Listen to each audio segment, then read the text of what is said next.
Stephen King once wrote that nightmares exist outside of logic, and there's little fun to be had in explanations.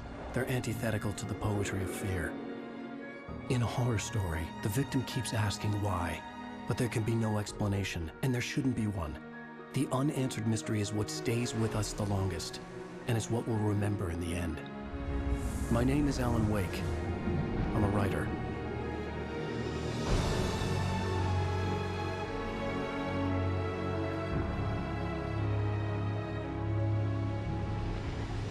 I've always had a vivid imagination, but this dream unsettled me. It was wild and dark and weird, even by my standards. So yes, it began with a dream. Following a typical nightmare pattern, I was late, desperately trying to reach my destination, a lighthouse. For some urgent reason, I couldn't remember. I'd been driving too fast down a coastal road to get there.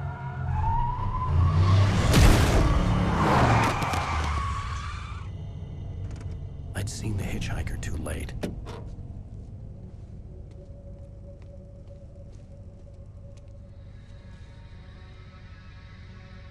He was dead.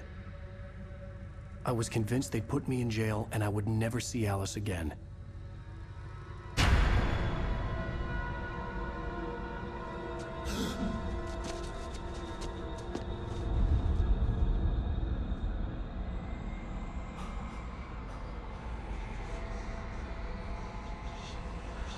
Suddenly, his body was gone. I was in shock from the crash. I could hardly stay on my feet.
I had to go to the lighthouse. I knew there was something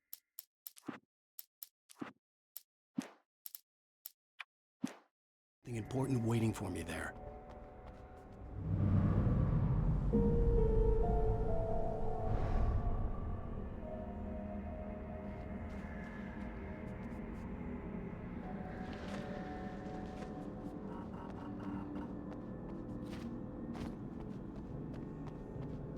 The bridge had collapsed. I'd have to find another way to the lighthouse.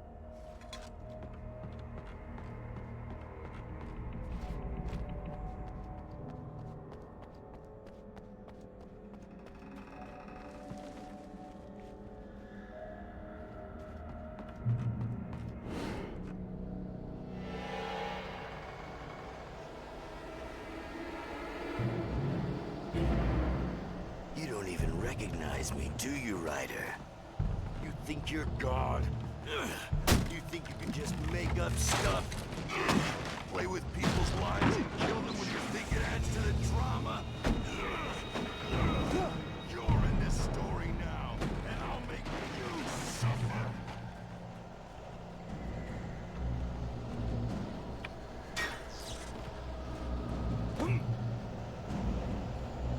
You missed your deadline! Damn. You can't stop me!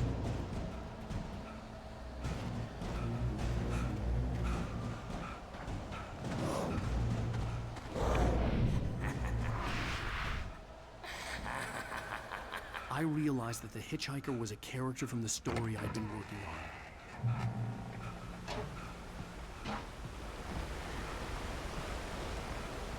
How does it feel to die by the hands of your own creation?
I was trapped. There was no way out.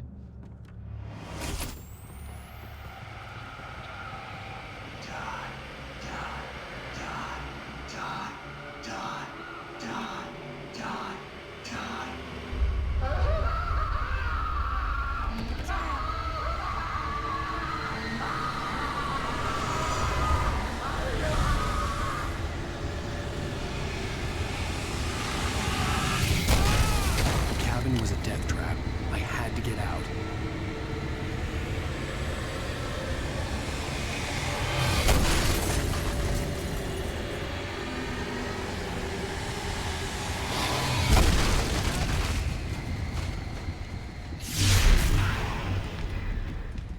Follow the light. You are hurt. You should go into the light. You are only safe there.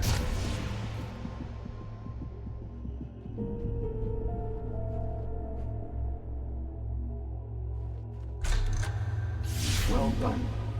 I have something important to tell you. It goes like this. For he did not know that beyond the lake he called home lies a deeper, darker ocean green, where waves are both wilder and more serene. To its ports I've been. To its ports I've been. Do you understand? No. Follow my light.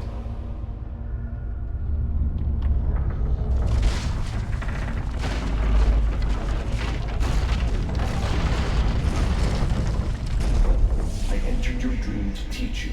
The darkness is dangerous. It's sleeping now. When it feels you coming, it will wake up. There's no time. I can only show you the most important thing. The hitchhiker has been taken over by the dark presence. You can't hurt him now. The darkness protects him from all harm. Only light can drive the darkness away and make him vulnerable again. Here, take the light. Turn your flashlight toward him and burn the darkness away.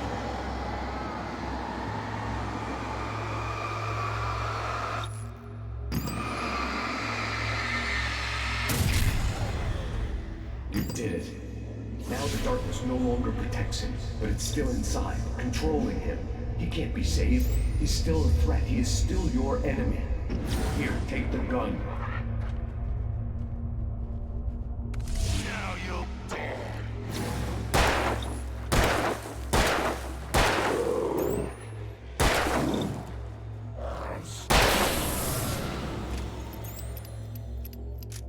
Good. You've done well. Remember what I've taught you. That is all. I will give you back your dream now. In the nightmare, a terrible darkness was taking over the world. The lighthouse was the last safe place on Earth.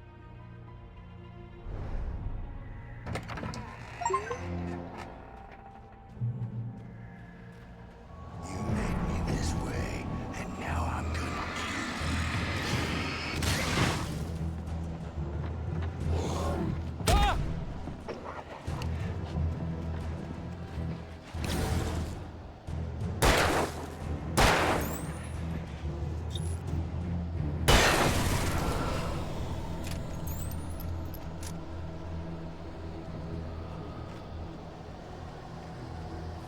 This isn't weak!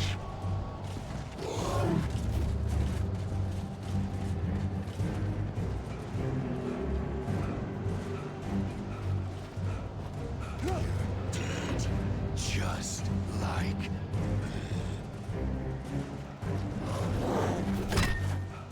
us. Die!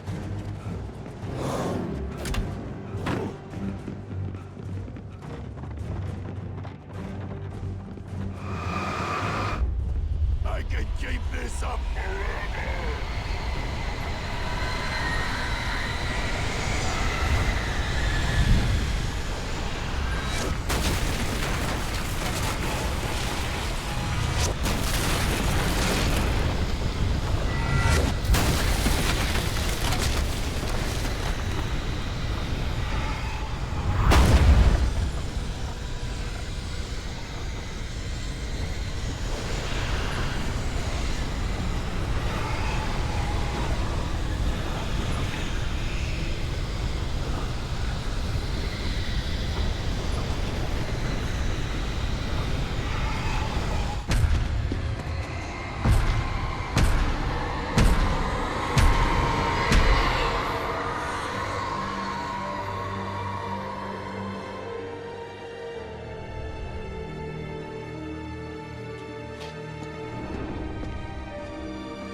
He's here. Alan, wake up. Shh, baby. Just another nightmare. Everything's fine.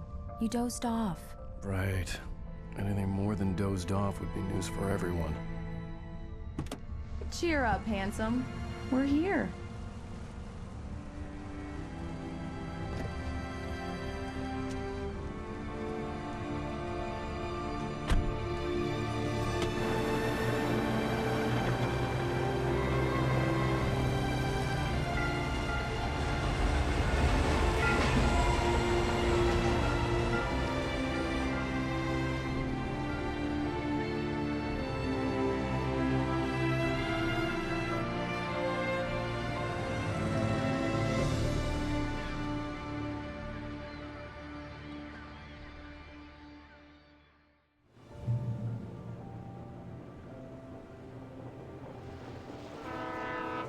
Let's act like we're on vacation. Go stand next to that old gentleman there. I want a shot of you with the town in the background. Sure. I'll even give you a title for the shot. A city boy, moments before he got eaten by a bear. Hi. Hello there. You picked a good time to visit our town. Deerfest is just 2 weeks away. Deerfest, huh? Did you hear that, honey? You have a lovely wife. If you don't mind me saying. I'm Pat Maine, by the way. Nice to meet you. Yeah, I'm Alan Wake. I won't pretend I don't recognize a famous writer such as yourself, Mr. Wake. A pleasure. I'm an avid reader myself. I hope this isn't too presumptuous of me, but I'm the night host at the local radio station. Any chance I could get an interview? Look, Mr. Maine, I'm on vacation. In fact, I'd appreciate it if we could keep my being here just between the two of us. I'm sure you understand. Fair enough. You can trust me to be discreet. Not a hard man to track down if you change your mind, though. I hope you two have a lovely holiday.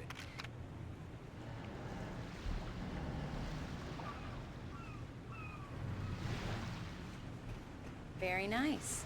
I got a couple of really good ones. And I see you made a friend. That's cute. Right. Yeah? Hey, bestseller. How's my favorite writer? Are you there yet? Barry. Yeah, we just got here. Are the locals giving you trouble?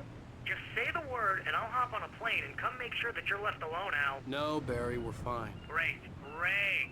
Just want to make sure you can relax and recharge. So, how is the place?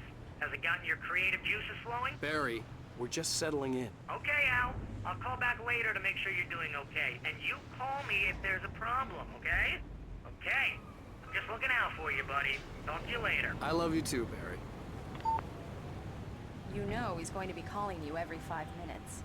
Barry is Barry. I can always turn off the phone. What did I tell you? Text message from Barry. He says hi to you too.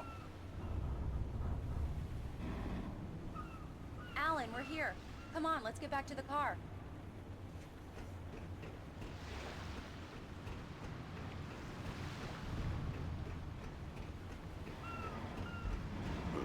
Damn yuppies.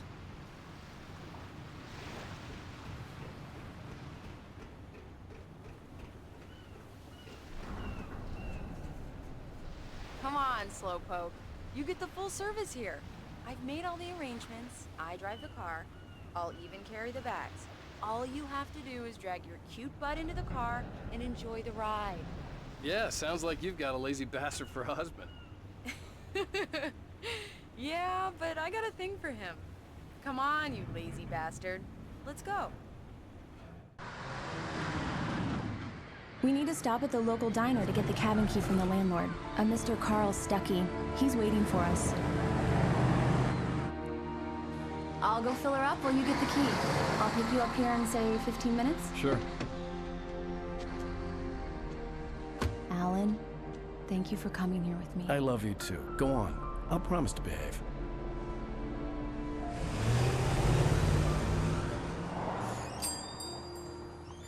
I'd forgotten there were still places like this. Towns where everybody knew everybody.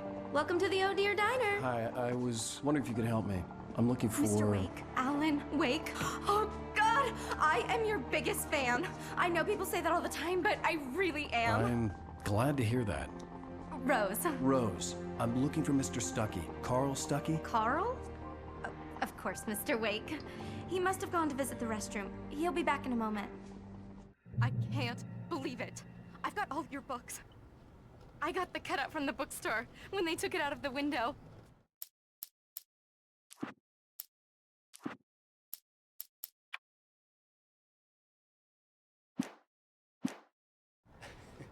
And you keep it here. Well, okay.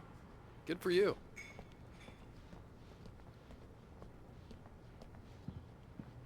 Try the coffee. Just don't blame me when you fall in love, because it'll break your heart when you have to leave. So much for Rusty here is clarification. no longer human. Nothing but black coffee under a thin layer of skin. Yeah, Do that me a makes two of us. favor, Sonny. I could really use a tune right now. Coconut, number 6 in the jukebox. I'd do it myself, but both of my legs have gone to sleep. Bad circulation. Don't go in there, young man.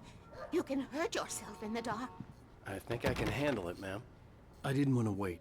I wanted to find Stuckey, to get the key and get out as soon as possible. The waitress was giving me a headache. Overeager fans always did.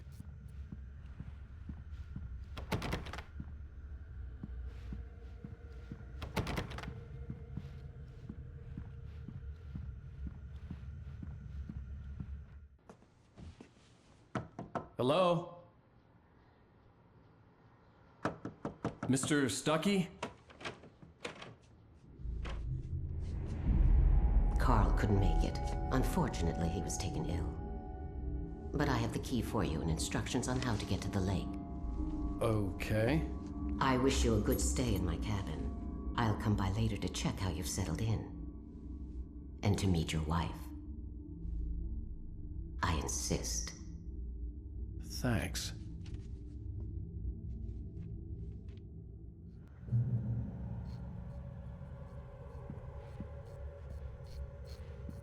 Cauldron Lake is a special place. Very inspiring.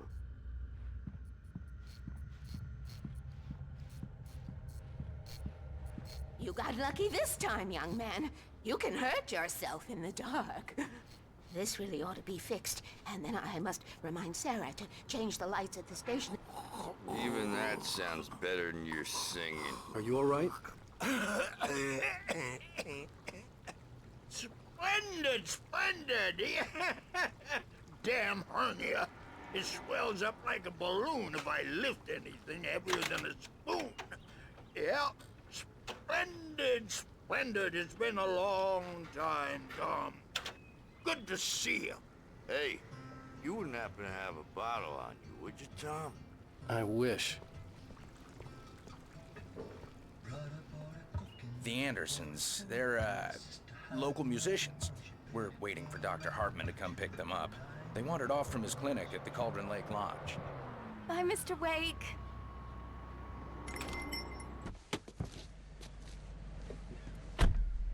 Mission accomplished. The key and the directions. My hero. I got some flashlights, just in case. Hey, wait! Mrs. Wake! Your keys!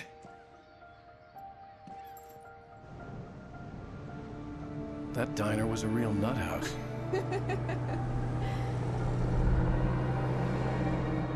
Can you believe this place? This would make a wonderful setting for a book. We're supposed to be on vacation, Alice.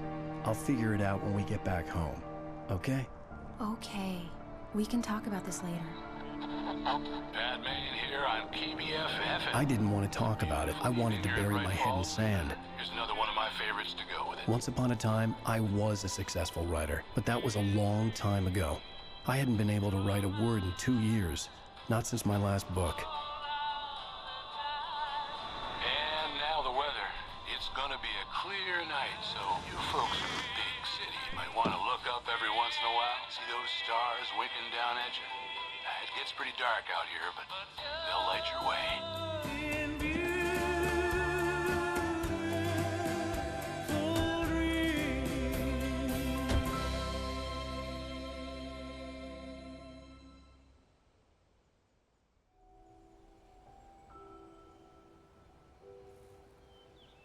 Wow. It's gorgeous, Alan. It's something, all right. Don't worry, honey. I'll get you inside safe and sound before it gets dark. And I've got the flashlight. I know. I'm okay. Alice had a phobia. The fear of darkness. I wanted to make sure we were inside with the lights on before sunset.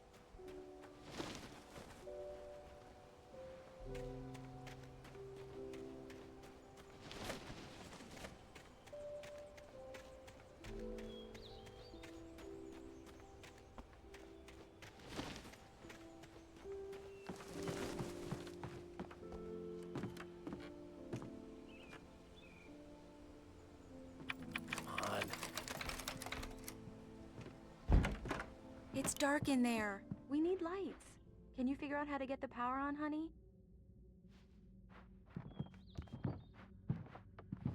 A shoebox filled with books by Thomas Zane sat on the shelf. I'd never heard of him before. Hello? Anyone here?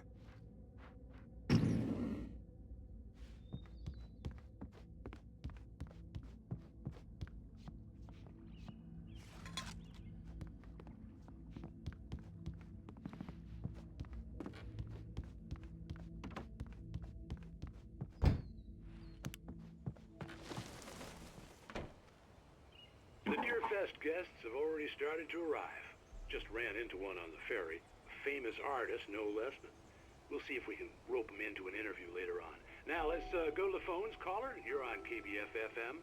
Hi, Pat. It's Rose. Why, hello, Rose. What's on your mind? I know who that famous artist was. It was Alan Wake, wasn't it? He's my favorite writer. Well, Rose, I just saw him at the diner. Oh, I am so excited he's here. I'm sure he's glad to be here, too. Well,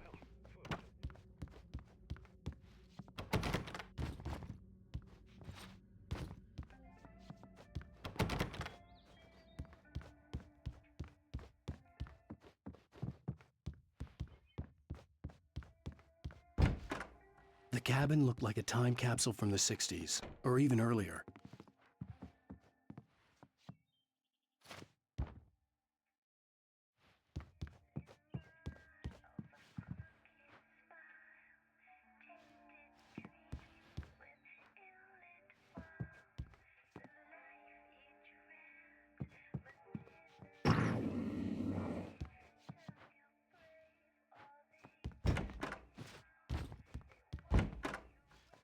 For a moment, the oppressive feel of the nightmare I had seen on the ferry returned. Damn.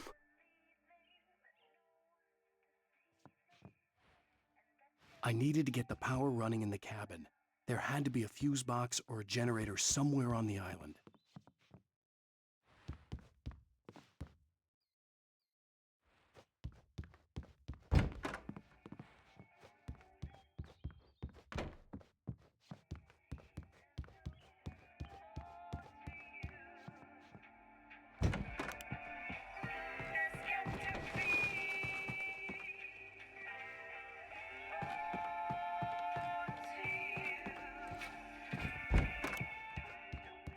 The power cable goes to that shed over there.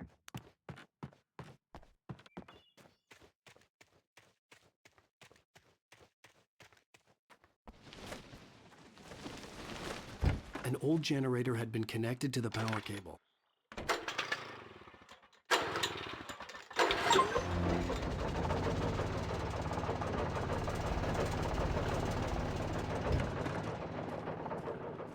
The lights are on! Good work, honey. I'll freshen up a bit and start settling in. Okay, I'll look around a bit. Sure thing! Have fun! The island had once been the site for... It was a beautiful place. I told myself I could rest here, sleep here, and forget about my work.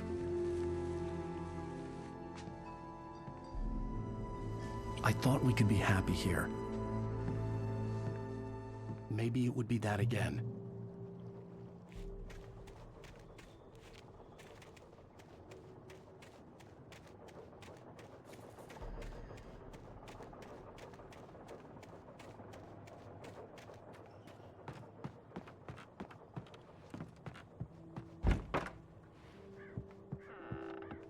Alice?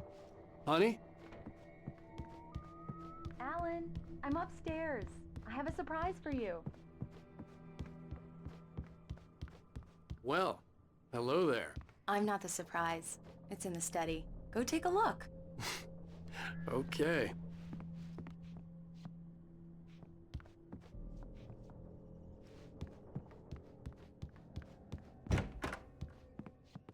Surprise!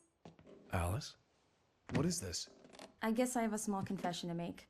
I thought maybe you could write here that a change of scenery would get you past... Damn it, Alice!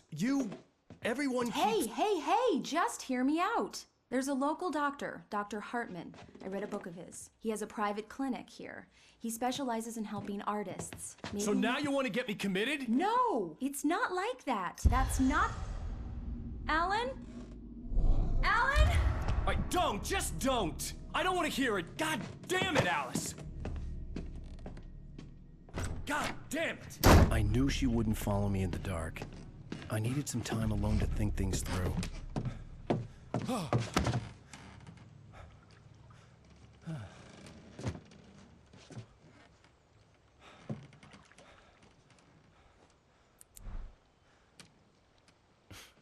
Damn it.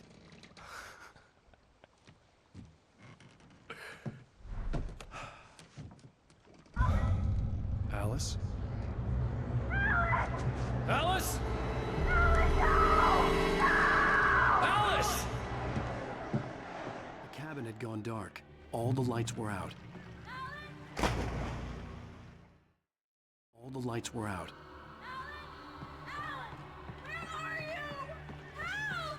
Alice, I'm coming! It's all right, I'm coming!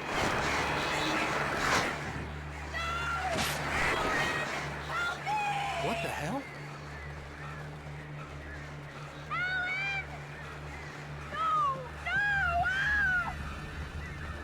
Alice? Alice?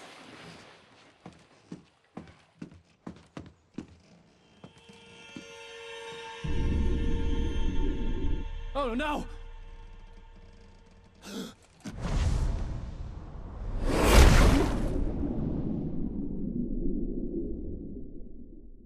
Keep going. Wake up. Alice?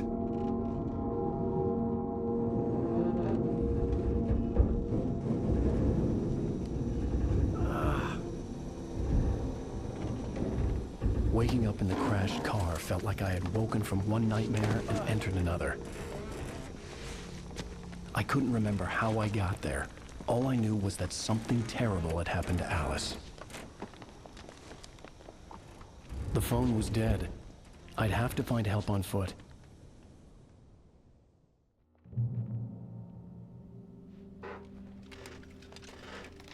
Among Alice's things was a book, The Creator's Dilemma, by a Dr. Emil Hartman. Seeing the book brought back my fight with Alice. I didn't like it, and I didn't like the guy's smug face on the cover either.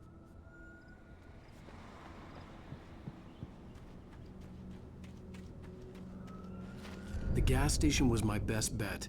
They'd have a phone I could use. It looked like a long hike through the forest to get there.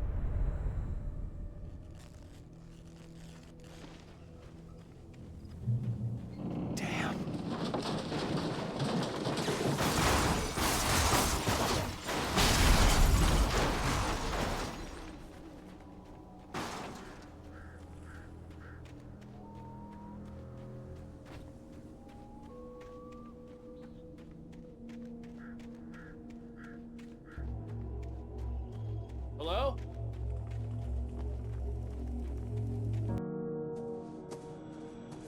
Hello? Is someone there?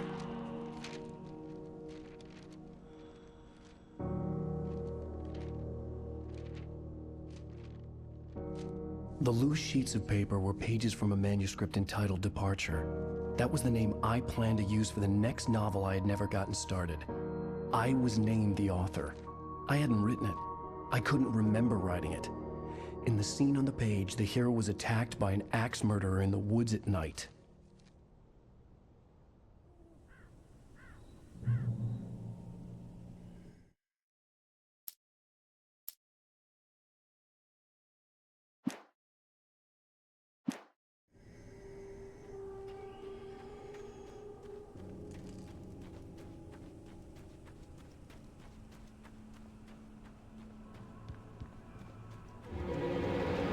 Anybody there? Please, I've been in an accident.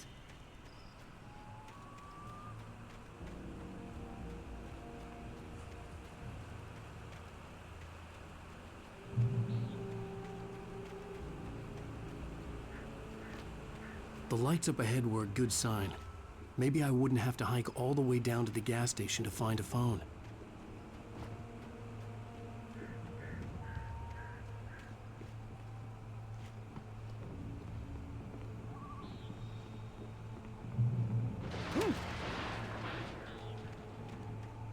Anybody there?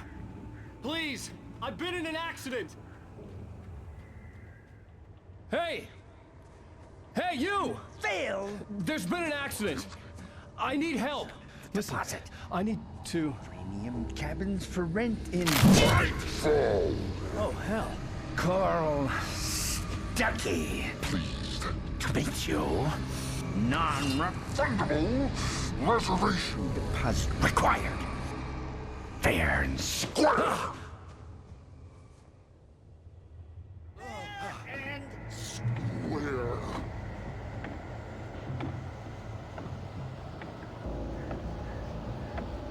Carl Stuckey.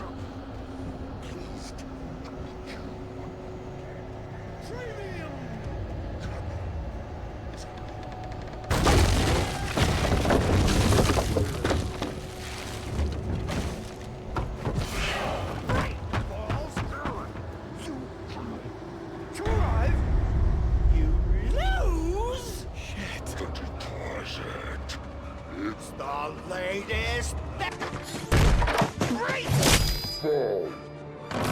I had to figure a way out of this.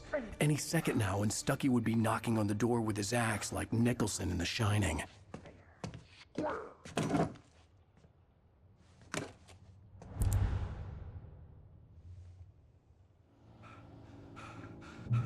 During your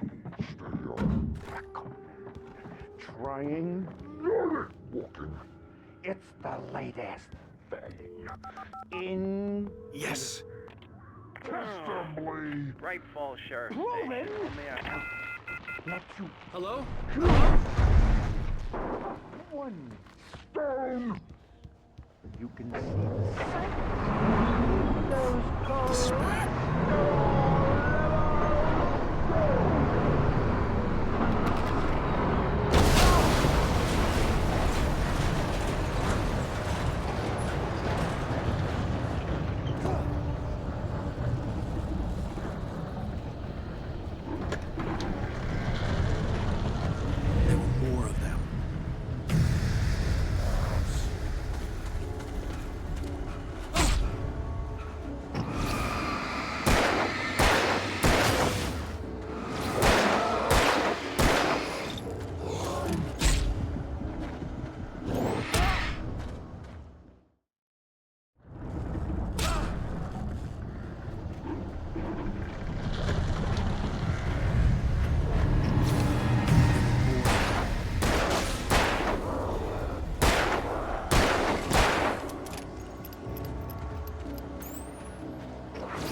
I'd never fired a gun outside a shooting range, and now I just killed someone. Or something. There were no bodies. They just disappeared. If I was dreaming, it felt real enough to make me sick. The dark forest was the last place I wanted to go, but I had no choice. I had to get to the gas station. Eerie hand-painted graffiti was revealed by my flashlight. Someone had hidden a chest of supplies near it.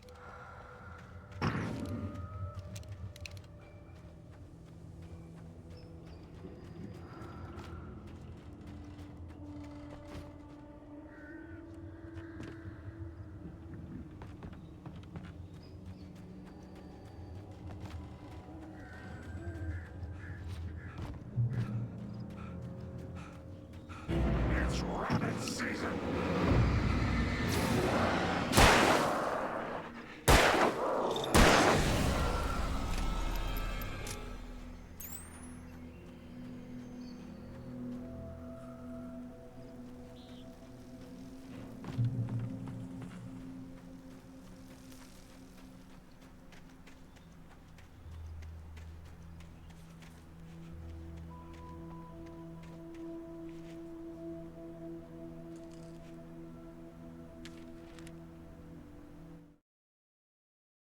Rose knew she had been gushing, but right now, she didn't care.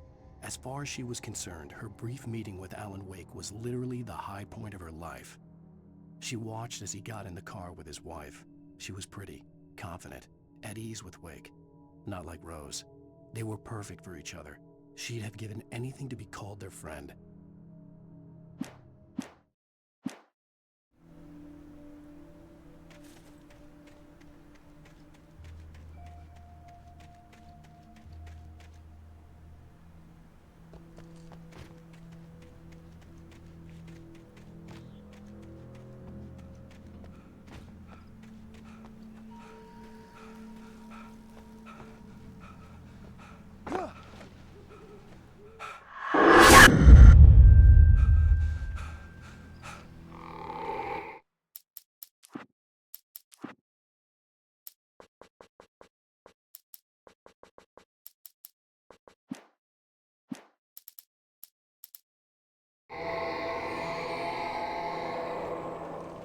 What the hell was that?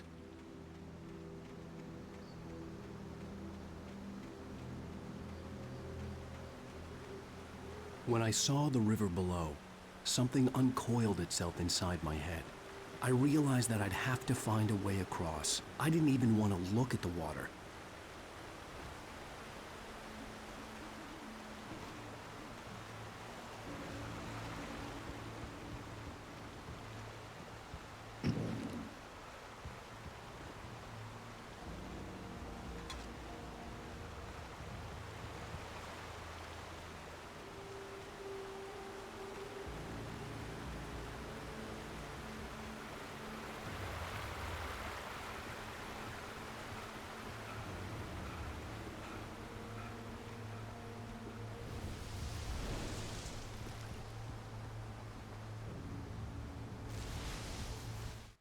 Barry Wheeler was bouncing off the walls.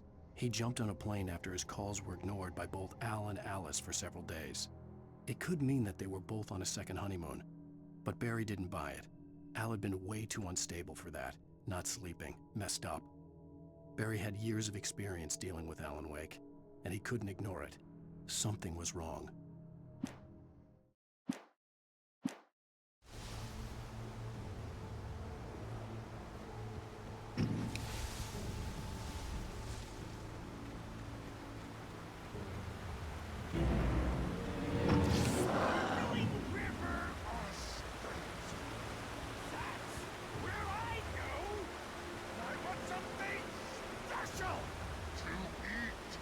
Stucky was still out there, in the dark, stalking me.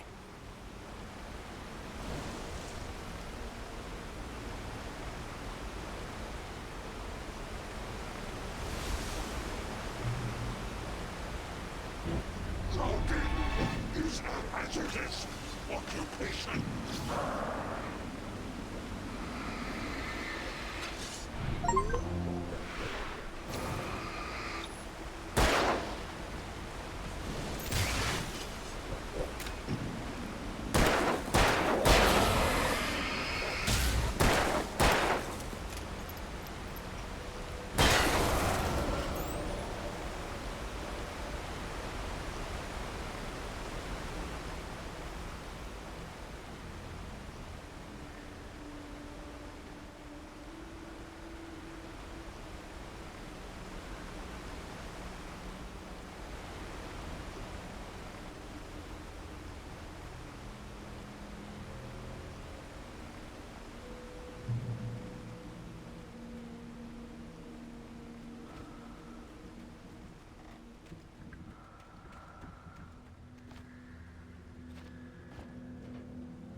taken. They're taken.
The staircase was broken.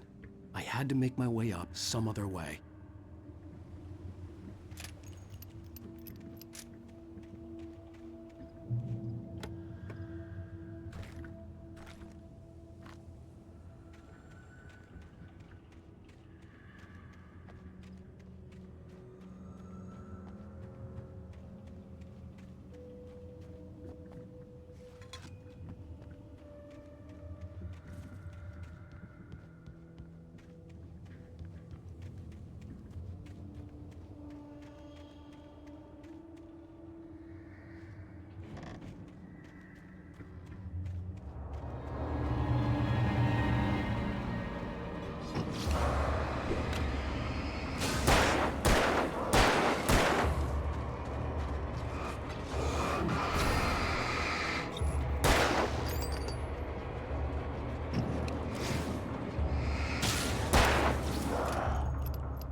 With all this forestry equipment around, there had to be something I could use to reach the top. I heard them before I saw them, swooping down from the sky and screeching as they came. I spun around just as the cloud was upon me. For an instant, I stared into 100 dead eyes, black pearls glittering in the darkness. I raised the flashlight and the swarm exploded like fireworks. Feathers burned, turned into ash. I couldn't hear my scream above theirs.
Well, I was just outside for a breath of fresh air, and what a night.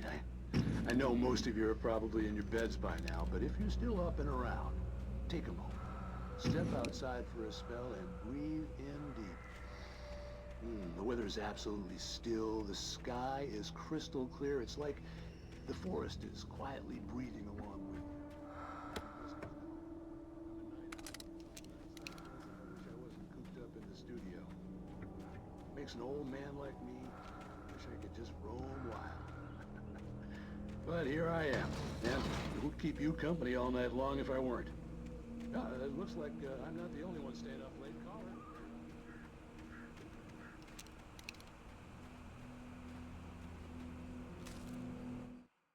At first, I kept finding the pages as if by accident. The book I couldn't remember was either a terrible and true prophecy or an act of creation that had rewritten the world. I began to hunt the pages feverishly, for they held the answer to the mystery. With it, I could save myself. With it, I could save Alice.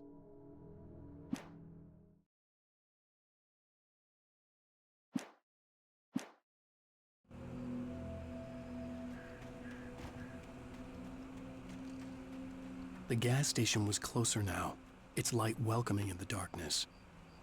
Paul makes the best dogs in the state. Belly Burster is the best with no contest. Monster Dog is second best. The famous dog is...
bestows immortality on those who advance it to elevate all of mankind.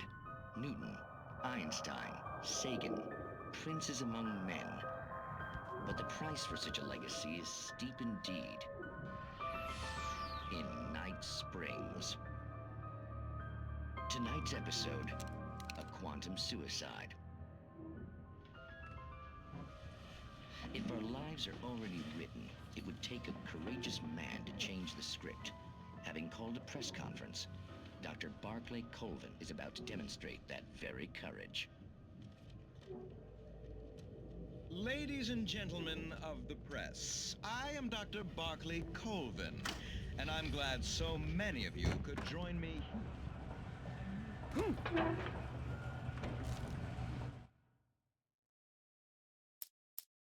The cabin on Cauldron Lake? She asked. The sheriff looked at me suspiciously. The early morning light flooded through the office windows. I would probably never have gotten out of the woods alive without her help, but I couldn't tell her the truth of what I'd faced the previous night. She'd think I was lying or crazy. She'd lock me up, and she wouldn't help me find Alice. I stepped into the gas station's garage. It was dark and quiet. The place was a mess. It looked like someone trashed the place or that there'd been some kind of fight.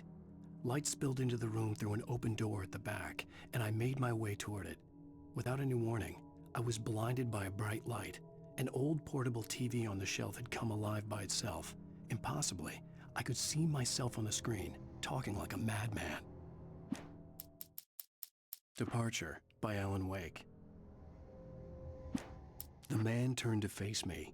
His face was covered in shadows. It was hard to make him out in the darkness of the forest that surrounded us, but the axe he lifted was plain to see. It glistened with the blood of his victim. He grinned madly. The shadows were alive, distorting his features. It was a scene from a nightmare, but I was awake.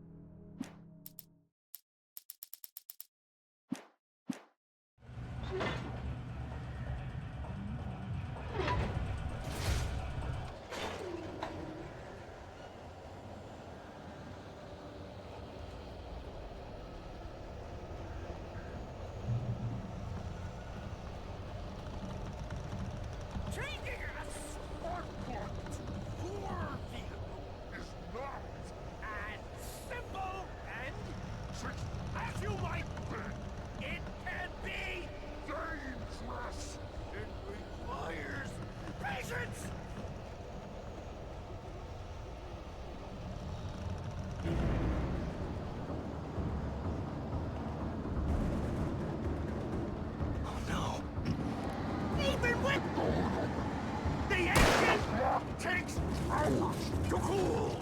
Dropping tools!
Stucky's body vanished, leaving behind only a lifetime of nightmares to come, assuming I'd reached the lights at the gas station alive.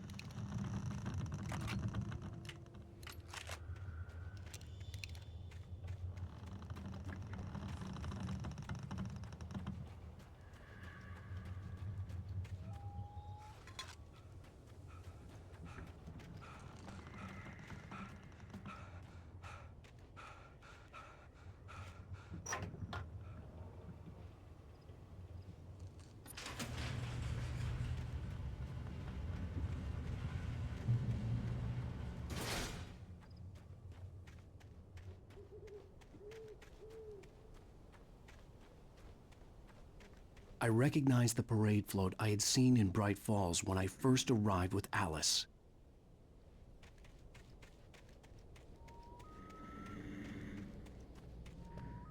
After the insanity I had just experienced in the darkness, the lights of the gas station felt comforting. At least for a moment, the sane world reasserted itself.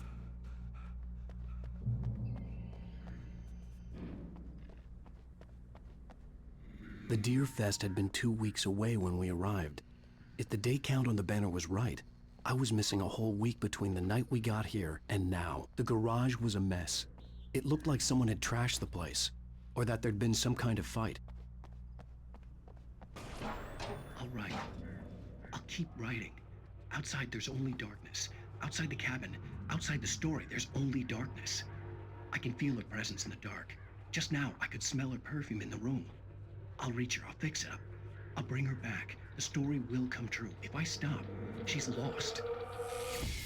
I don't believe this. It'd been me on the TV, talking crazy. Was I losing my mind? Bright Falls Sheriff Station.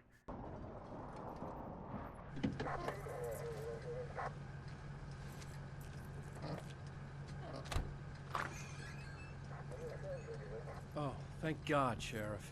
Sheriff Sarah Breaker, you are... I'm Alan Wake, but listen, I was in a car crash. My wife, Alice, she's missing. Calm down, Mr. Wake. We were staying in a cabin on the island, on Cauldron Lake. There's no island on Cauldron Lake, not since the big eruption in the 70s. Please, I can take you there, okay? You look like you've taken a pretty bad knock to the head. Are you okay? Listen. We'll figure this out. Please get in the car. We'll swing by the lake and then we'll go to the station, okay? Mr. Wake, have you seen Stucky, the guy who owns this place? I realized I couldn't tell her what had happened in the forest. She wouldn't have believed me, and then she wouldn't have helped me with Alice.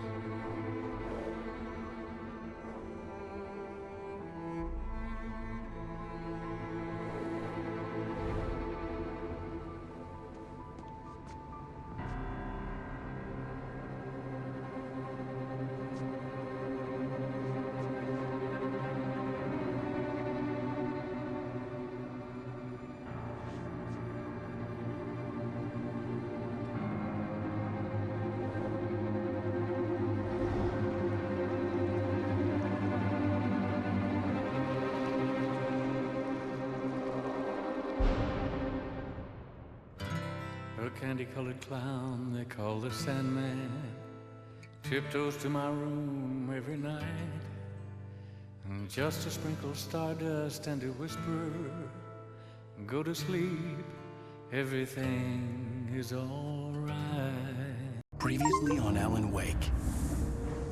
I came to Bright Falls with my wife, Alice. Thank you for coming here with me. I thought maybe you could write here. I don't want to hear it! God damn it, Alice! Now, she's missing. Alice? Alice? I woke up behind the wheel of a crashed car. I'm missing a week. I was attacked by shadowy men straight from a nightmare. The sheriff took me to the lake Alice and I had stayed at, but the cabin had disappeared.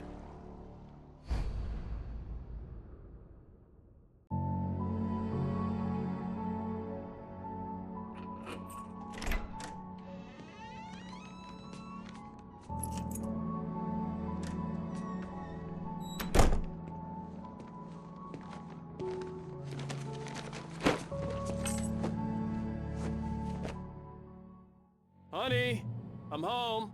Back here, sweetie. How was it? Worst weather I've ever seen. You should put some coffee on. It'll warm you up.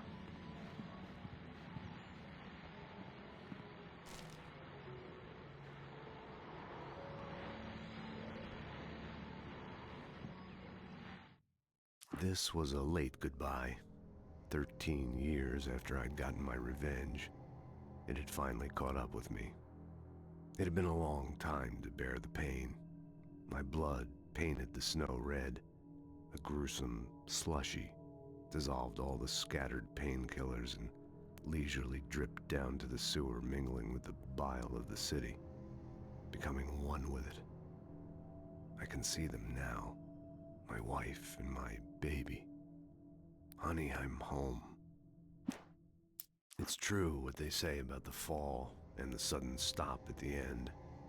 I'd lain here in the snow while the lurid chain of scenes that had led me here kept playing in my head. A rerun of my own private snuff movie. A memory of my corpse. Alone at my own wake. Thinking in metaphors again. The femme fatale was gone. Only a sour taste remained of the kiss that killed me.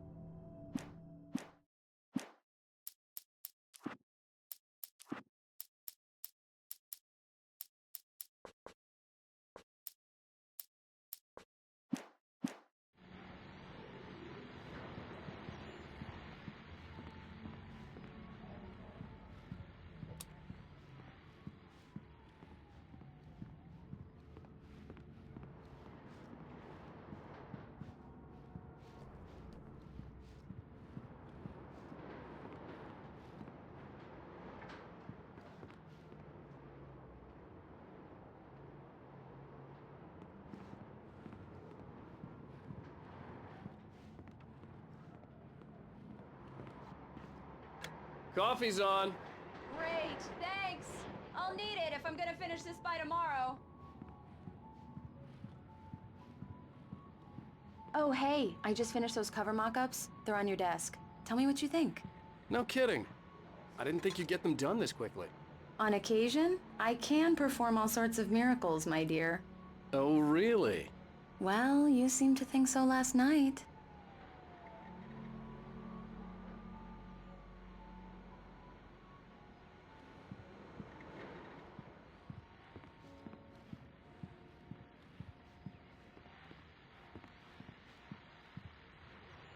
These look really good. Oh, sure, until Barry gets his hands on them. Which, by the way, will happen over my dead body. The last time was the last time. Oh, and speaking of Barry, he called. Alan! Alan, please check the fuse box. I'm right here. I'm on it, honey. Please hurry! Honey, it's a power outage. I've got the flashlight. Okay. Hi. You okay? I'm sorry. It just really spooked me. Don't worry. We'll just break out the candles. I know it's stupid, but it's just... especially when I'm not prepared for it, you know? It gets to me. I love you. Tell me a story, writer. Okay. I used to have these nightmares when I was a kid. The dark really spooked me, too. When it got really bad, my mom gave me this old light switch. She called it the clicker. The clicker, huh? Yeah. If I ever got scared of the dark, I could just flip the switch and a magic light would scare the monsters away. Oh, sure. Here it is. Alan. Maybe it'll help you too. Yeah, nice story, writer boy. You made that up right now, didn't you? No. Seriously. I love you, even if you are a liar. Thanks for this.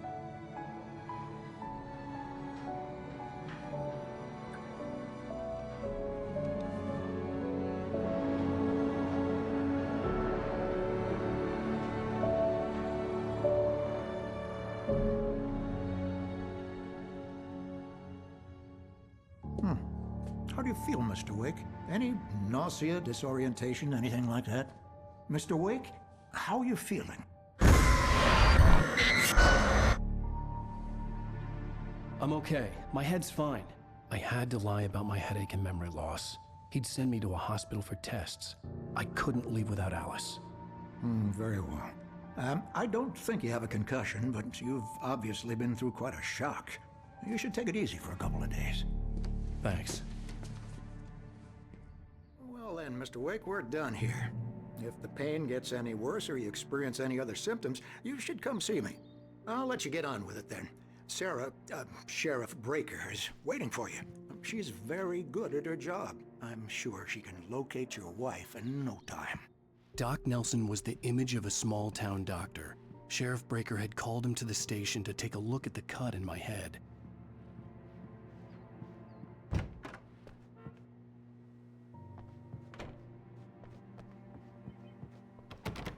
Thank you for testing the lights, Miss Weaver. Everything seems to be fine. I don't have the luxury of being complacent, Deputy Grant. The bulbs will need changing soon. You can't change them in the dark. I'll be sure to take care of it, Miss Weaver. Have a nice day now. Very good. I'll come back later on to remind you, just Yeah, in case. it's Mulligan here. I'm at Stucky's gas station with Thornton. There's no sign of him. Over. Wait. Alice looked through the viewfinder, lining up the shot. Cauldron Lake was breathtaking. Something caught her eye. A figure standing in the shadows behind the cabin, like a thin woman in a black dress. She lowered the camera and looked again. No one there. Just a collection of bushes that looked vaguely human-shaped. She shook her head and laughed.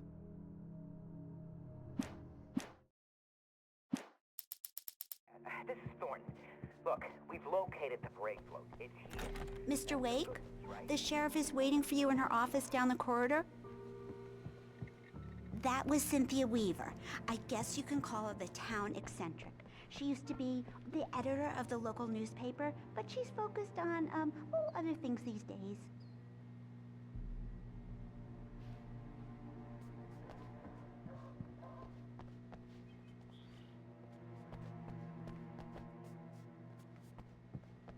Come in, Mr. Wake. Your phone's on the desk. The battery was dead. It's charged now.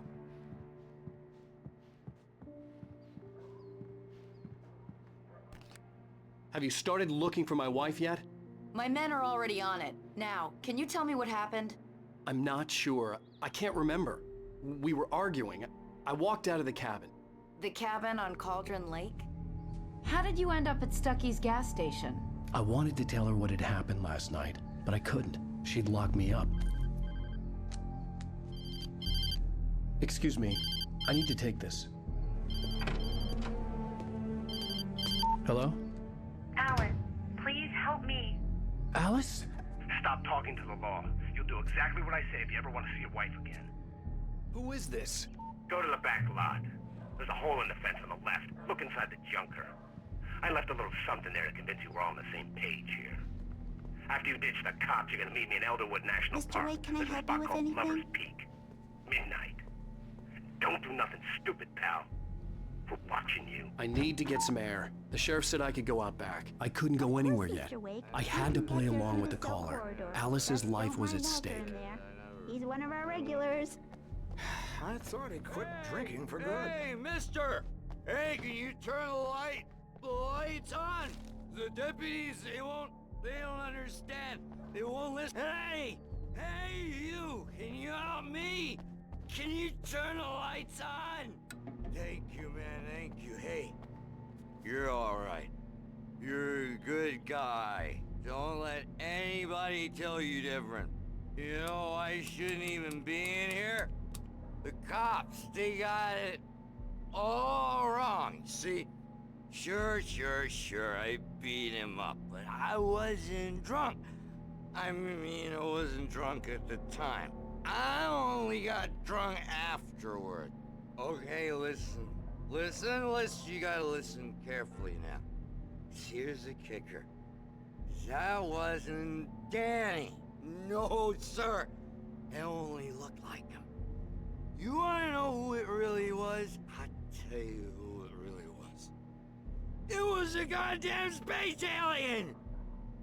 I know it sounds like something that a drunk would say. The early morning light hurt my eyes and made my head ache. The man on the phone had said, go through the fence on the left. Well, folks, it's been another long night, and it's about time for a while. God knows I need my beauty sleep.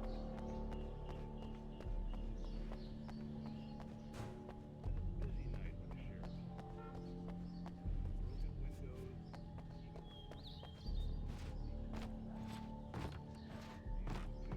Dedicated young men celebrating the occasion of their dear.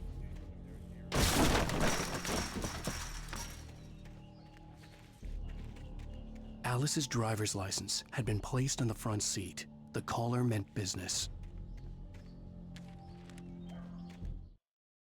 In spite of its human mask, to describe the dark presence as intelligent would have implied human qualities on something decidedly inhuman.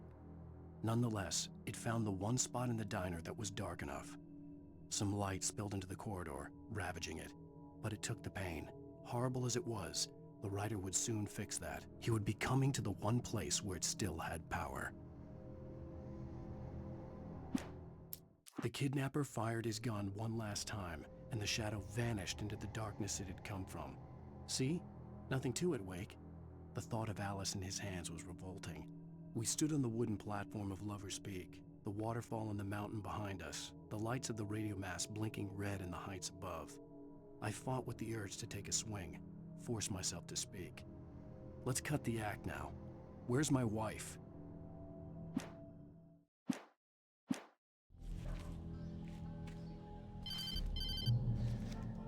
Barry? Ow! Ow! Thank God! Where the hell have you been? I've been trying to reach you for a week, you and Alice. I've been worried sick. I flew out yesterday. I'm here in Bright Falls. Barry, listen to me. I'm at the sheriff's station. Come and get me. I can't talk now. Al, what the hell is going on? I had to get the sheriff to let me go. I needed to get to Elderwood National Park to meet Alice's kidnappers.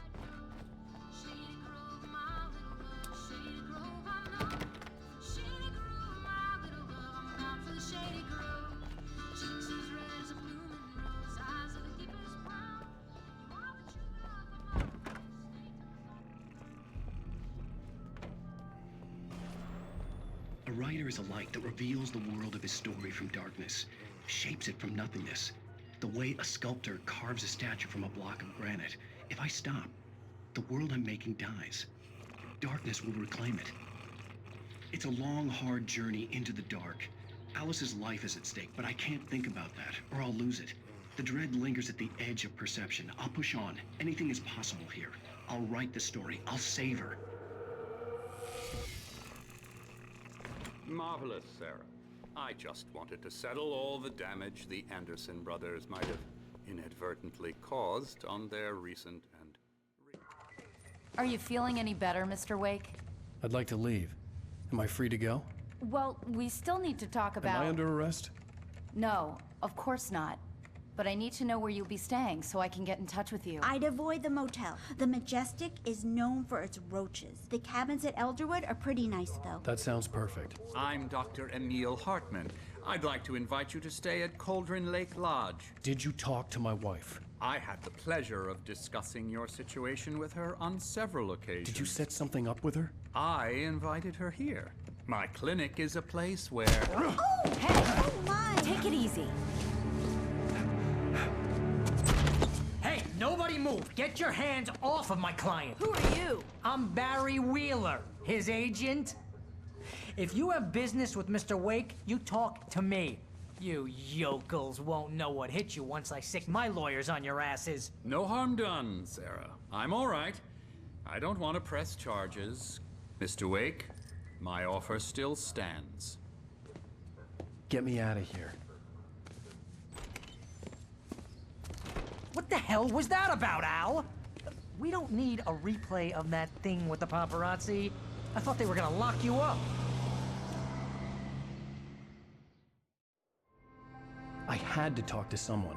I told Barry everything. He thought I was certifiable, but when he heard about the manuscript, I had him. The fact that I'd written something, even if I couldn't remember it, was enough for him. He smelled money. And he believed that Alice had been kidnapped. Anything beyond that was another story. I had a midnight appointment with the kidnapper in a place called Lover's Peak, somewhere in Elderwood National Park. The plan was to rent a cabin. I don't like it, Al. I don't like any of it. It's not good. In fact, it's the absolute opposite of good. Mr. Wake!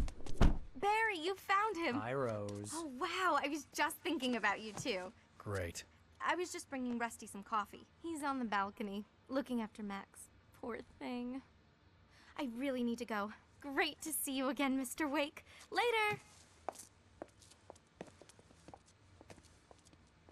Who's Max? What an airhead. Jeez, Mr. Takes a swing at everybody. This is not her fault. She's a very nice girl and, more importantly, a fan.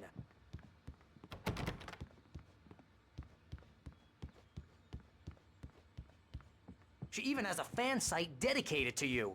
And she was very helpful when I was looking for you. Easy there, boy. I'm almost done. Seriously, Al. What you were saying in the car? Just listen to yourself. What, you shot a guy and his body just disappeared? When was the last time you slept? Are you high? Have you been drinking? No! Look, Barry, I'm missing a week. And someone's got Alice. Do and you everything's understand what it sounds like when you say stuff like that? Don't get me wrong, it's a good story, could be a bestseller. But when you start confusing fiction with reality, you're buying yourself a ticket to the funny farm. Wait here.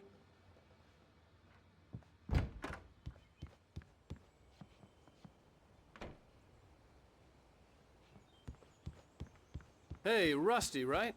You rent cabins. Oh, Mr. Wake. I'd shake your hand, but mine are kind of full here. Actually, I'm sorry about this. Would you mind grabbing the registration form from the desk? It's just across from Bucktooth Charlie. Seriously, Al, you can't just go and meet a kidnapper. Those situations always end up in disaster. You gotta talk to the cops. She's my wife, and it's my call. Can we talk about this later? No. This whole thing, listen, you hit your head. I mean, geez, Al, come on. You gotta understand how crazy all this sounds.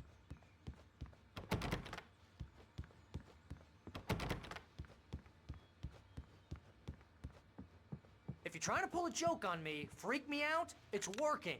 Ha ha, let's have a laugh on Barry.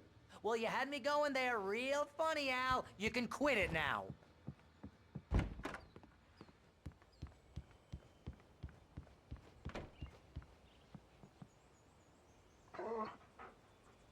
I think this is the form you wanted. And here are the keys. Okay, you're all set, Mr. Wake. Glad to have you staying here. Thanks. Can you tell me how to get to Lover's Peak? Oh, sure. It's at the end of the nature trail. Just follow the paths, you'll get to it eventually. It's an easy walk. Nice spot, too. Look, Al, you're asking me to believe that you shot a dude who went poof into thin air, a guy who was bulletproof until you pointed a flashlight at him. You hear that from people who end up spending time in padded rooms, strapped to their beds, wearing white shirts with too long tangled up sleeves, and eating a healthy diet of pills.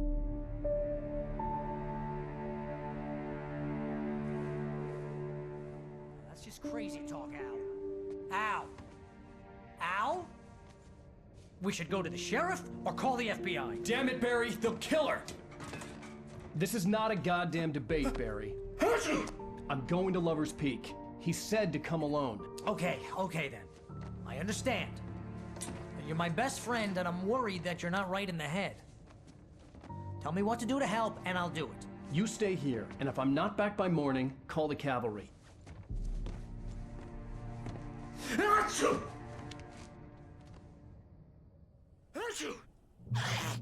Just be careful with the natives, Al. These yokels are dangerous. Everybody hates a tourist, or it'll be Deliverance all over again. Bless you. Oh, this place is trying to kill me.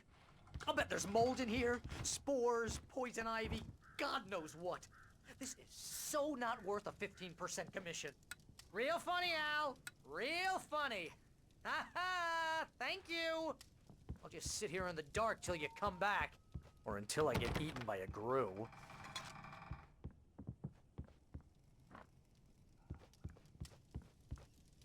I didn't realize we were back in the 3rd grade here.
wait here, Al. I'll hold down the fort. I'll be with you in spirit every step of the way, Al. Locking the door now.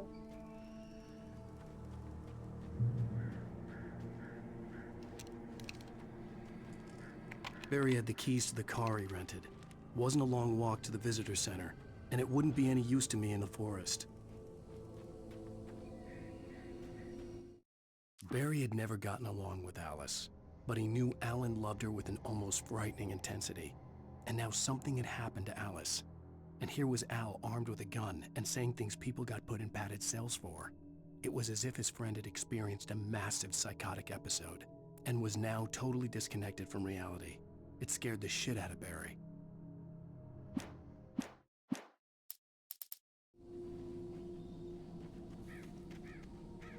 I knew I should have gone to the cops. This wasn't the smartest thing I'd ever done, but I was still angry with Barry for trying to talk me out of it. These people had called me right in the sheriff's station. The cops wouldn't scare them, and they had Alice.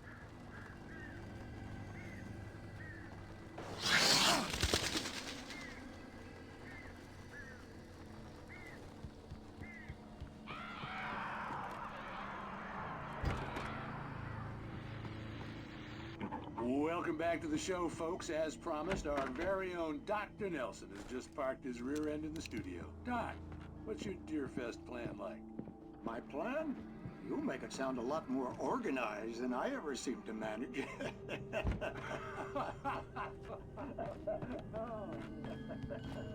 No plan. Really?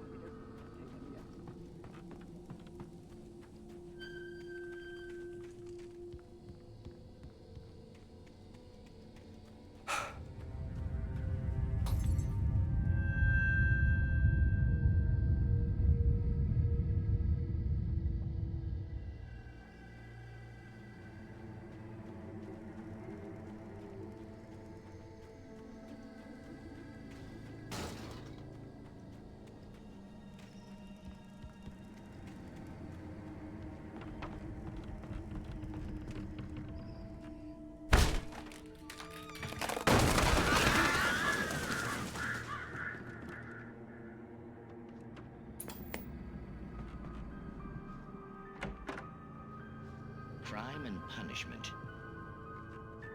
The cancer and cure of civilization. But some crimes are impossible to punish.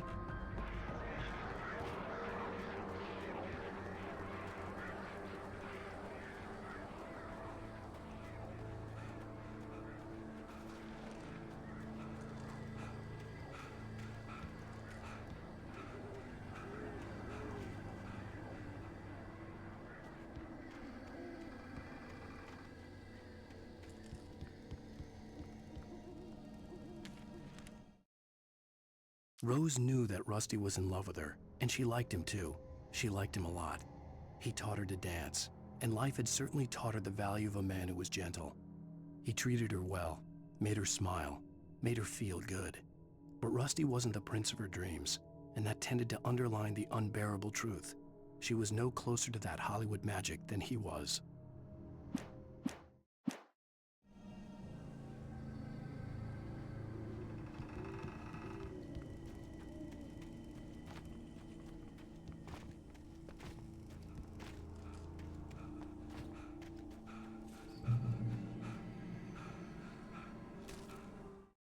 The air in the visitor center was heavy with an awful smell, as if some rotten drowned thing had crawled up from its grave. Rusty kept coughing blood. My eyes were drawn to the twisted shape of his broken leg. The attack had been vicious. Max whined in his cage. Rusty's eyes were wild with fear and terror. He gasped. "Mr. Wake, it happened just the way it was on that page."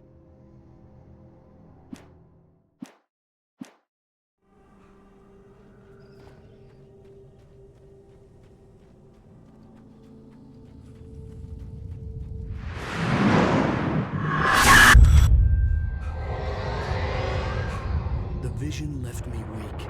This was no head injury.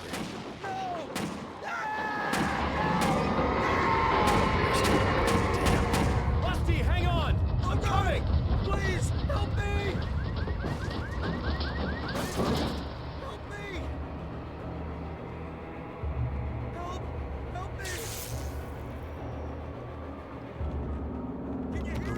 office was locked. I'd need a key to get in. Help me!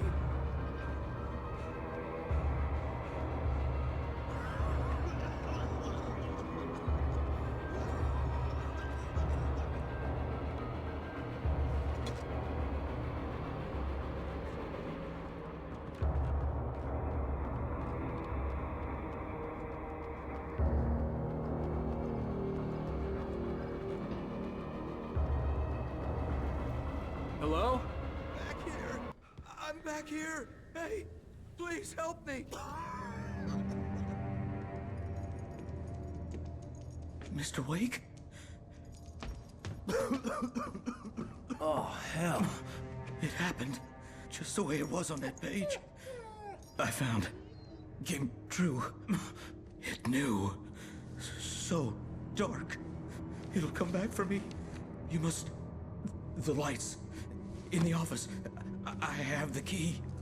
Okay, Rusty. Hang on. I'll be right back. Whatever did this couldn't be far. Rusty had found a page from the manuscript. It would help me understand what had happened.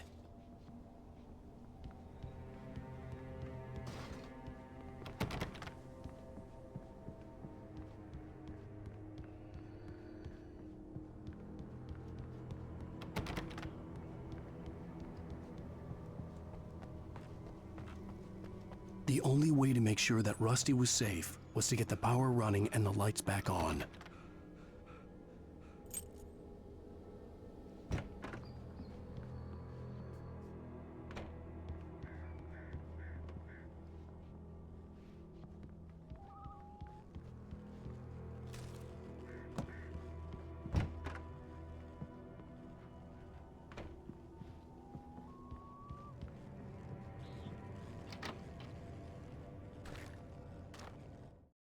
At the last instant, I changed direction and threw myself down.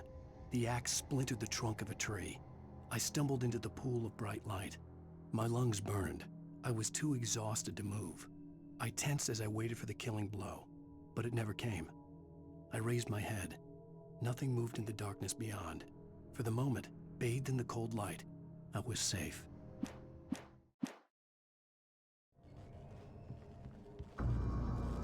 I was too late. Someone had destroyed the circuit breaker. There was no way to get the lights back on. Rusty! Rusty!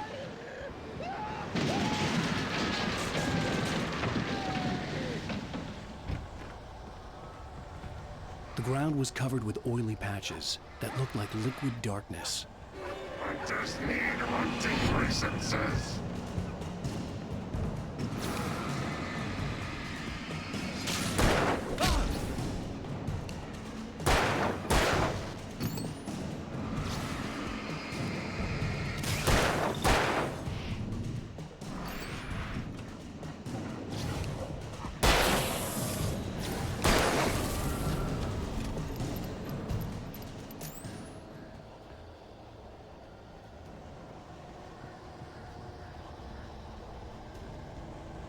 Something had torn a mammoth-sized hole in the wall. Feed the animals. Fishing is only permitted at 4,000 visitors. Who urges a park Fishing license? Obey the park ranger's instructions. at all times. Rusty? Rusty, no! Never. No roads closer than 100 yards. Two bears and wolves. Never approach any other wildlife closer than 25 yards. Pets must be leashed. At all times. Never leave your Pet unattended. It is against the law to remove any pictures or historical artifacts from the park grounds. This includes even you may I go on the river. or even simple berries.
Forget about it, Barry. It's just me going crazy. Oh, jeez. Oh, jeez. You're not crazy. I wish you were crazy, but you're not crazy. Al, be careful. Stay in the cabin. Don't open the door for anyone. I mean it.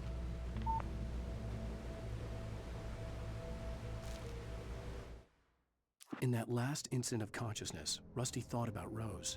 He was older than she was. Rose was barely out of her teens, but she made him feel young and forget what a train wreck his long-dead marriage had been. He still wore the ring.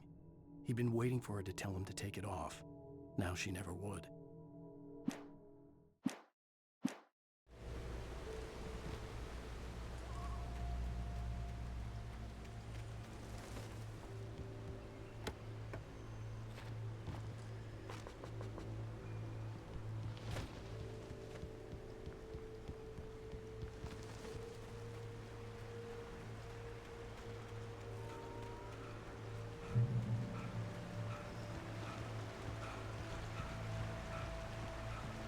Lover's Peak was at the far end of the nature trail.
Nobody in Bright Falls seemed to know where Al was, but Rose, the waitress at the diner, had seen him. From what Barry could tell, Al pretty much fell off the face of the earth when he left the diner. Rose was just the kind of fan that Al hated, but she really tried to help. She was smart too, knew a lot about what was going on in the town, knew a lot about Al, even knew who Barry was. Barry liked her. That was no big surprise. When it came to women, Barry and Al rarely saw eye to eye.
I turned the corner, afraid of what the flashlight's beam might reveal.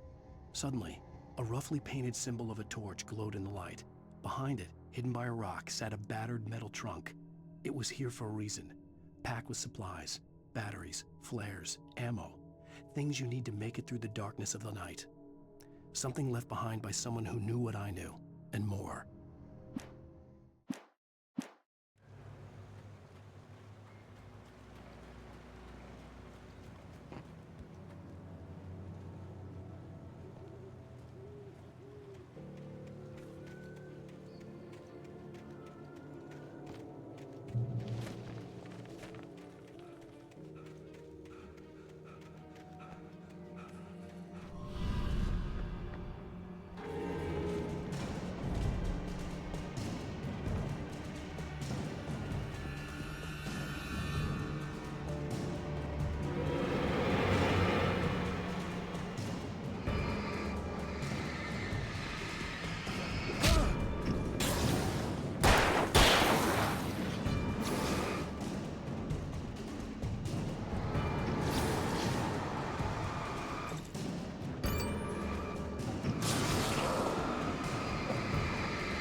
Agent Nightingale didn't want to be in Bright Falls.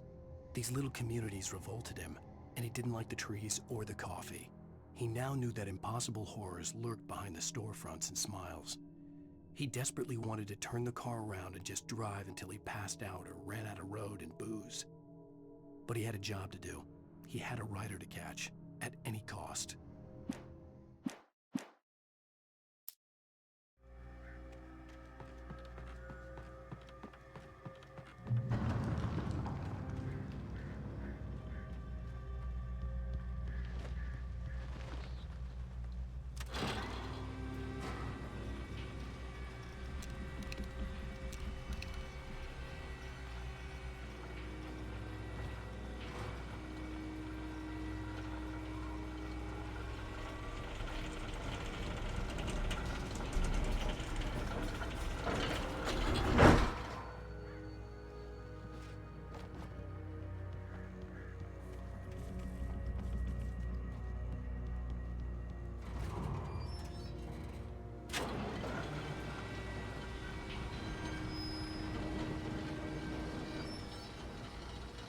Shit.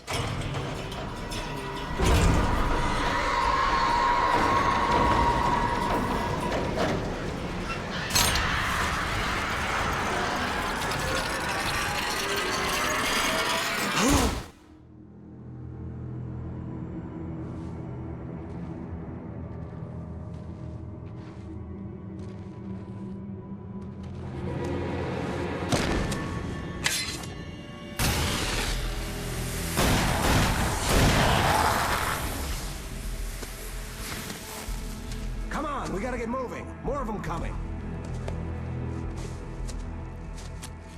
That flashlight's kid stuff. The flares will keep the bastards away.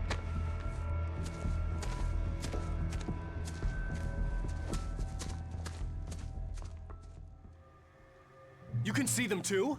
Hell, of course I see them. Come on, we gotta move. Why? Because that's the way the story goes. Yeah, but... Let's move! I lost my gun back there. Oh, I've got a gun. Just keep that light steady on him. It took a moment, but then I recognized him. He'd been on the ferry when I first arrived here with Alice. He knew my name. We were headed in the direction of Lover's Peak.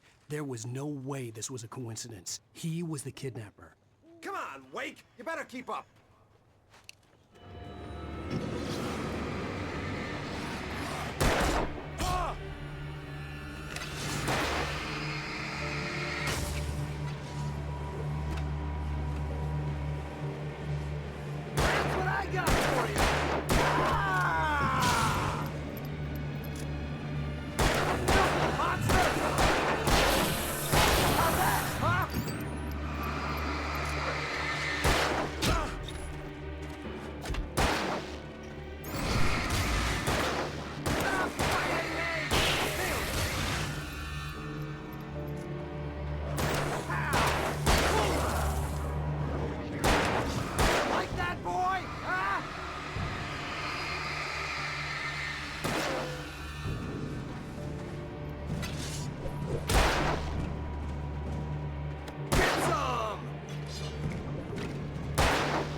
Peak.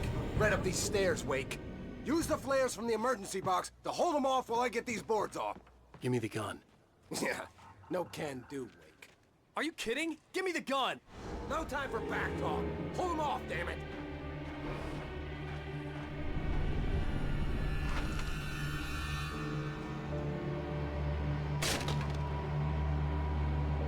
Just a little longer. Scare them off. Get some light on those bastards. That'll keep them off us.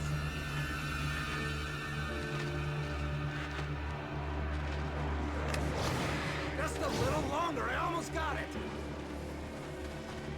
Okay, it's open. Move it or lose it.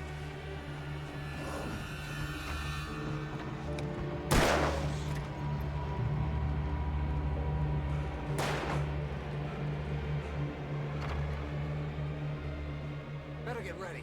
They'll be on us soon.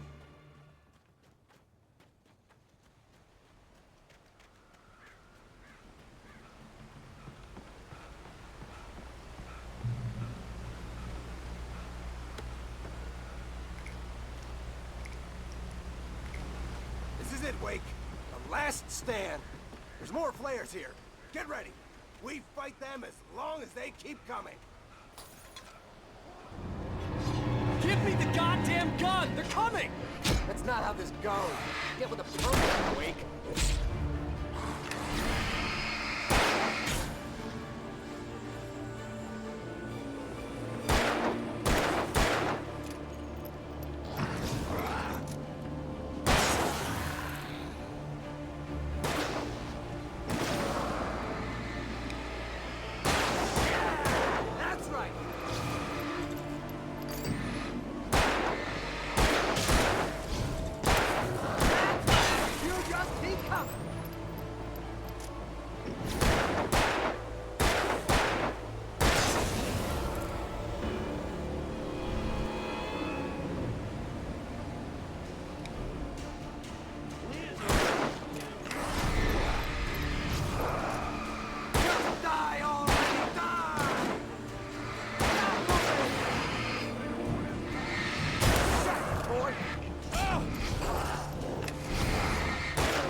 Piece of cake, Wake.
Let's cut the act now.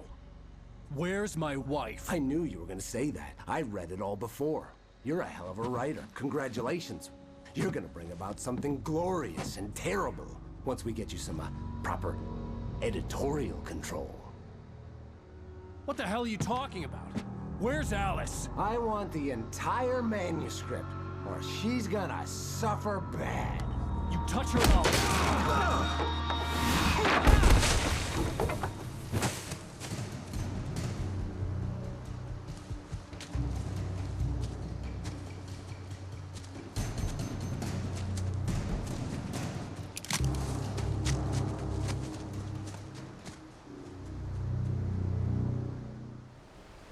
You're gonna give me the manuscript, or you'll be sorry. No! Come back here! I swear I'll kill you if you hurt Alice! Do you hear me? Come back here!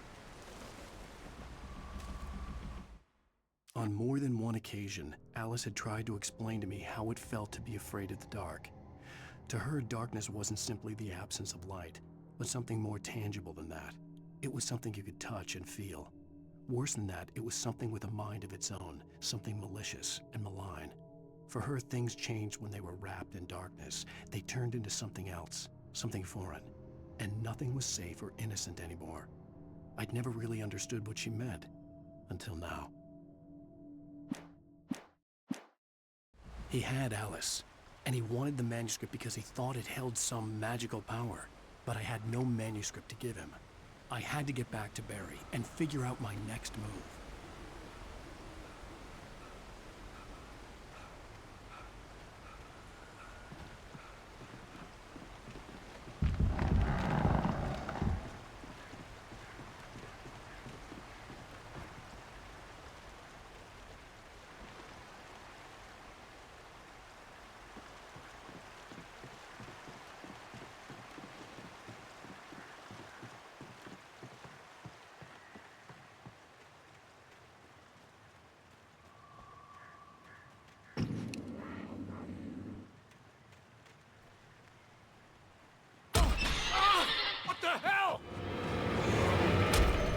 Rusty had warned me about these traps. It hurt like hell. I was stuck.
Sarah didn't care about the legal threats Wake's agent had made. She let Wake go without argument, because there was something about him she couldn't quite put her finger on, something that reminded her of her father. She didn't think Wake would hurt his wife. Then she thought about the way he waded into Hartman, that hair-trigger rage flaring up without warning.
The night had been one desperate situation after another. I was exhausted, and my body felt as though it had been chewed up and spat out. The flashlight was heavy in my hand, and each pull of the trigger sent a painful shock up my arm. But I was finally out of the woods, and things were looking up. That's when I heard the chainsaw.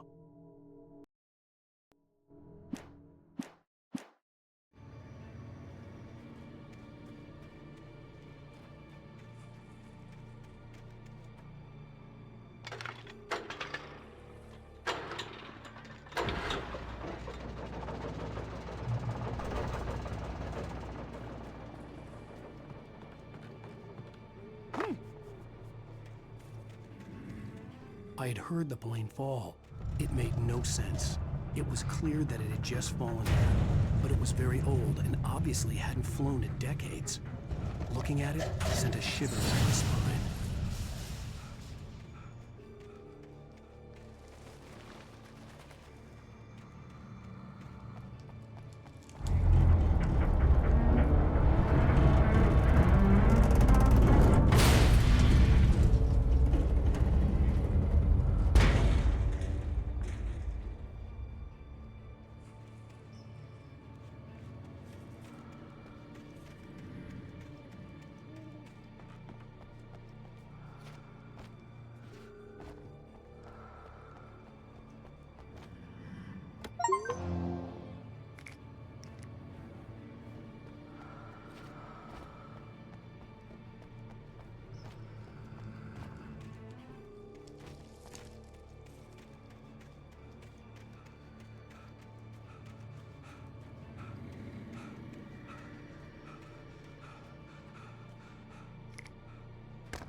The logging site was a mess.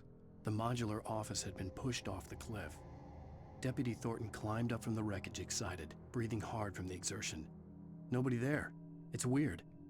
Don't you think that's weird? Bored, Mulligan let out a mighty snort. Hell, it's always weird, Thornton. Just a question of sorting out what kind of weird it is this time around.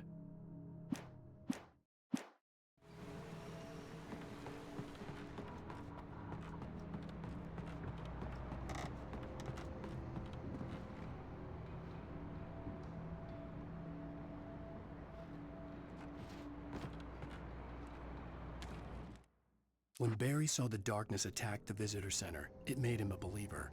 The men Al said he'd shot, they hadn't been just locals on crank. Somehow the world had changed, like the channel had been switched without warning. You think you're watching a sitcom, and you're really watching a horror show.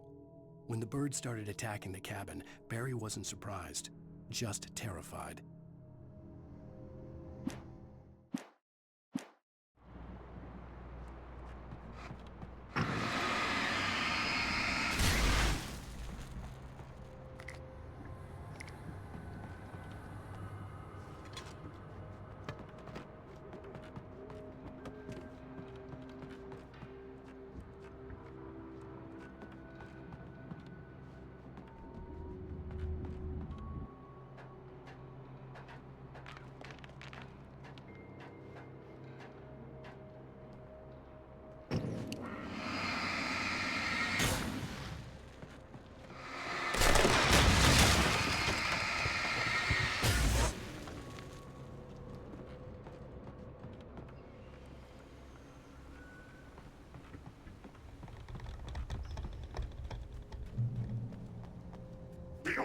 down, Widowmakers!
Is a hazardous occupation.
Barry? Ow! The porch is covered with birds. They've got all Hitchcock on me. Stay out of sight. I'm on my way. Don't open the door. What, am I crazy? Stay hidden. I'll be there soon. Just make sure you keep the lights on.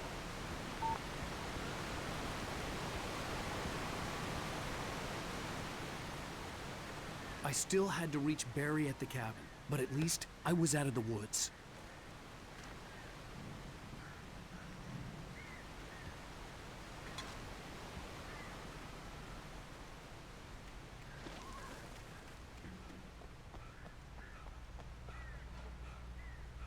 I'd have to get the car from the locked garage.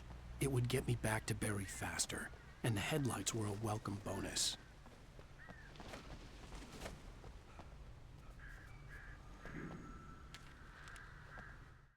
The FBI agent's command froze me in place. I considered surrender. It was all falling apart anyway. I could give in, let someone else deal with it, but it felt all wrong. Call it instinct, his posture, the way he held the gun. He was no friend. Shots ringing in my ears, I leaped for the hole in the fence and stumbled into the darkness beyond.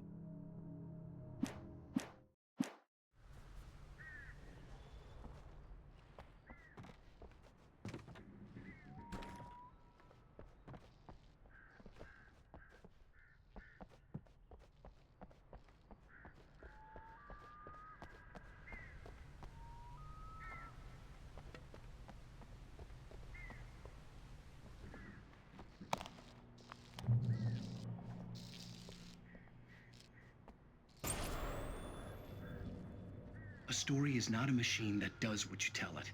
A story is a beast with a life of its own. You can create it, shape it, but as the story grows, it starts wanting things of its own.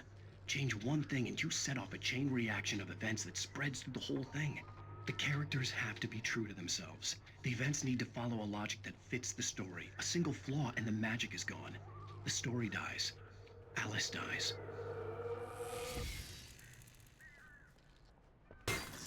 You can harm your nature and yourself.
It was the kidnapper.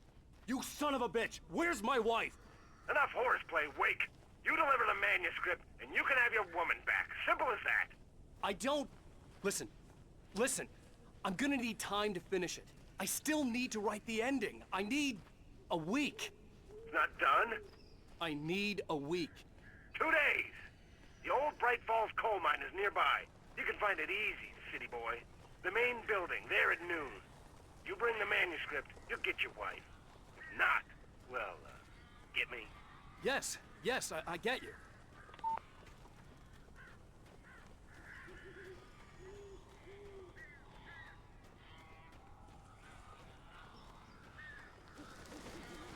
Barry had talked about birds over the phone.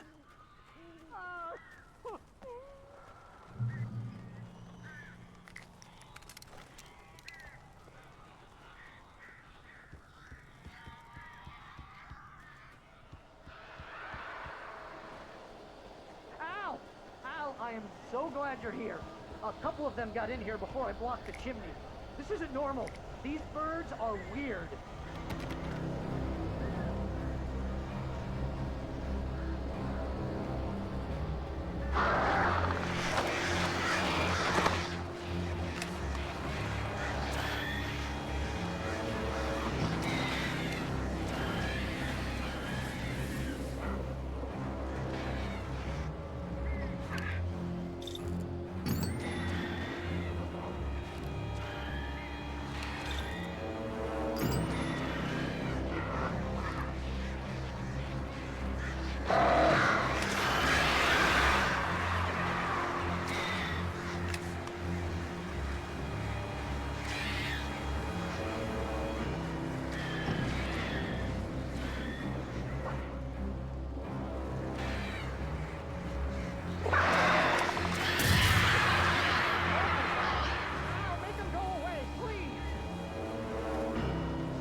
Open the door now.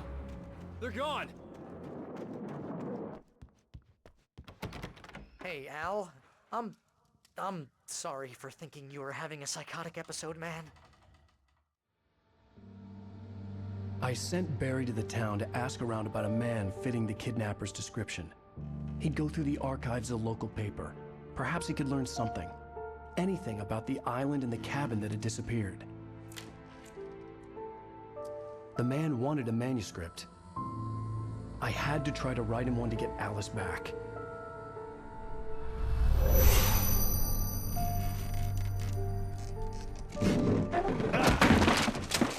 For me, the supernatural had always been nothing but a metaphor for the human psyche, a tool to use in writing fiction. Now, it was happening for real, and I couldn't put a single word on paper.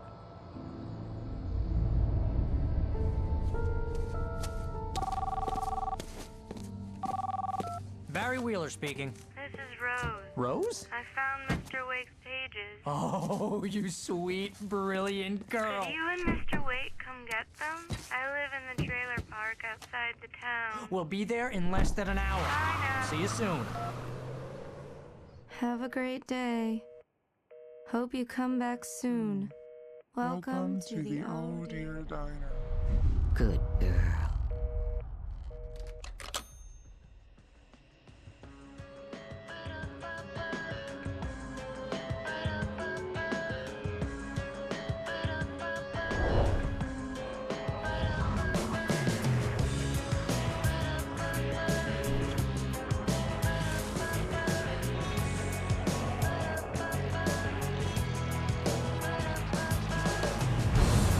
Come here, pretty please.